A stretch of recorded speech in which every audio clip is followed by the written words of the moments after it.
চাঁদ রাতের আবহে রবীন্দ্র সরোবরে কাওয়ালি গিয়ে দর্শকদের মুগ্ধ করলেন এনসিপির মুখপাত্র আসিফ মাহমুদ সজীব ভূঁইয়া। 3 দিনব্যাপী ঈদ উৎসবের প্রথম দিনে ছিল উপচে পড়া ভিড়।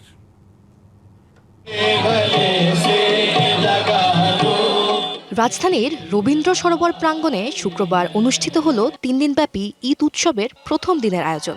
দিনভর মেহেদি উৎসব ঘিরে ছিল উৎসব মুখর পরিবেশ। পরিবার পরিজন, আত্মীয় স্বজন ও বন্ধু বান্ধবদের সঙ্গে নিয়ে মেহেদি পড়ায় মেতে ওঠেন সবাই। অনেক ভালো লাগছে। এরকম পরিবেশ আমার মনে হয় না যে আমি আগে কখনো দেখেছি কোথাও। তো সবাই এসেছে, সবার সাথে আনন্দটা ভাগ করতে পেরেটাও আমার অনেক ভালো লাগছে। সন্ধ্যায় শুরু হয় সাংস্কৃতিক আয়োজন। কাওয়ালির তালে তালে জমে ওঠে পুরো অনুষ্ঠানস্থল। গান পরিবেশন করেন এনসিপির মুখপাত্র আসিফ মাহমুদ সজীব ভূঁইয়া, যার পরিবেশনায় দর্শকদের মধ্যে তৈরি হয় বাড়তি উচ্ছ্বাস। উপস্থিত ছিলেন বিরোধী দলীয় চিফ হুইপ নাহিদ ইসলাম।